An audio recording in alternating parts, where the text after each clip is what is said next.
Verdun, namanya sendiri menggantung di udara seperti kain kafan. Sebuah firasat kematian berbisik dalam angin yang menyusuri parit-parit.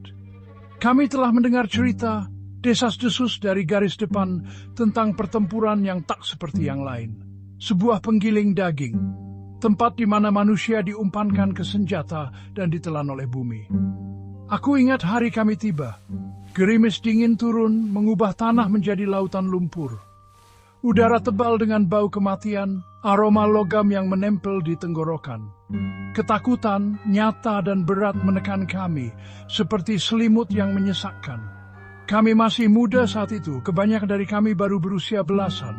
Kami mendaftar dengan impian kejayaan, menjadi pahlawan.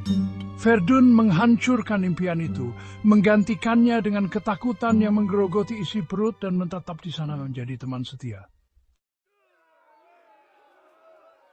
Parit adalah dunia kami. Labirin lumpur dan penderitaan terukir di bumi. Hujan adalah penyiksa yang tak henti-hentinya. Ia turun tanpa ampun, mengubah tanah menjadi rawa yang berbahaya. Kami mengarunginya. Sepatu bot kami berat, seragam kami basah kuyup. Dingin merasuk ke tulang, pengingat yang mengerikan akan kematian kami sendiri.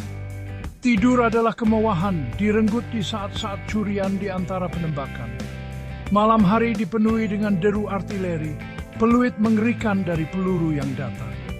Kami meringkuk di lubang perlindungan kami, berdoa agar peluru berikutnya bukan milik kami.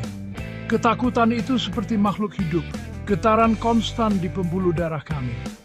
Hari-hari menjadi kabur, siklus tanpa akhir dari ketakutan dan kebosanan yang diselingi oleh momen-momen teror yang nyata.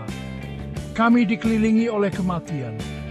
Yang mati, rekan-rekan kami, terbaring di tempat mereka jatuh. Tubuh mereka perlahan-lahan ditelan oleh lumpur. Bau busuk seleda. Pengecuit seming semi sendiri.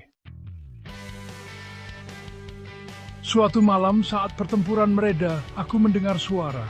Sebuah erangan lemah datang dari tanah tak bertuan, daerah kosong antara parit kami dan garis Jerman.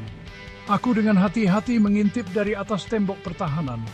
Dalam cahaya bulan yang redup, aku melihatnya. Seorang tentara Jerman terbaring terluka, terjerat kawat berduri. Dia masih muda, tidak lebih tua dariku. Wajahnya terpelintir kesakitan, teriakan minta tolongnya nyaris tak terdengar. Aku ragu-ragu, jariku di pelatuk senapanku. Dia musuh, bukan? Tapi sesuatu di matanya, rasa kemanusiaan yang sama, menghentikan tanganku. Aku merangkak keluar ke tanah tak bertuan. Jantungku berdebar kencang. Setiap naluri berteriak padaku untuk kembali, tapi aku terus maju. Aku meraihnya, dengan hati-hati melepaskannya dari kawat. Dia menatapku, terkejut dan bersyukur di matanya. Danke. The voyage to Francis, the voyage to German, gegaan de set met als het stuk wat ik het niet in de peluken. Kame sing Winlore. Kami bergantung pada surat-surat dari rumah, seperti orang tenggelam berpegangan pada rakit penyelamat. Surat-surat itu adalah tali kehidupan, pengingat akan dunia di luar parit, dunia normal dan cinta. Aku akan membaca zangsat surat in detail. Kata-katanya memunculkan gambaran desa kecilmu. Aroma dari embadu di bang dari dapurnya. Suara terdalamnya. Surat-surat itu memberi kami harapan, memicu keinginan kami untuk bertahan hidup. Surat-surat itu mengingatkan kami tentang apa yang kami perjuangkan, tentang kehidupan yang menunggu kami jika kami bisa melewati neraka ini.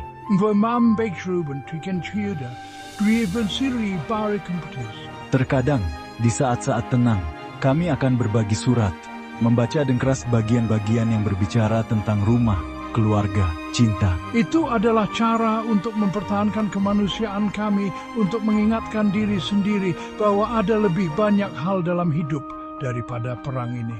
Siklus kekerasan yang tak berkesudahan ini. Kami diberitahu bahwa James adalah monster, orang biadab yang perlu dibasmi. Isabi wajah musuh-musuh adalah hal yang aneh. Ia dilanggan animitas wedat menarikas. Itu menjadi wajah seorang anak laki-laki yang hampir belum cukup umur untuk bercukur, matanya melebar karena ketakutan. Itu menjadi wajah seorang pria, wajahnya terukir dengan kelelahan yang sama, ketaatan yang sama yang kami rasakan. Di parit, garis antara musuh dan sesama penderita menjadi kabur. Kami semua terjebak dalam penggiling daging ini. Payon dalam permainan yang dimainkan oleh orang-orang yang tidak pernah mengalami kengerian garis depan. Kami semua berjuang untuk bertahan hidup, untuk masa depan yang tampaknya semakin jauh setiap harinya. Ada saat-saat, singkat tapi nyata, ketika kebencian mereda digantikan oleh rasa kemanusiaan bersama.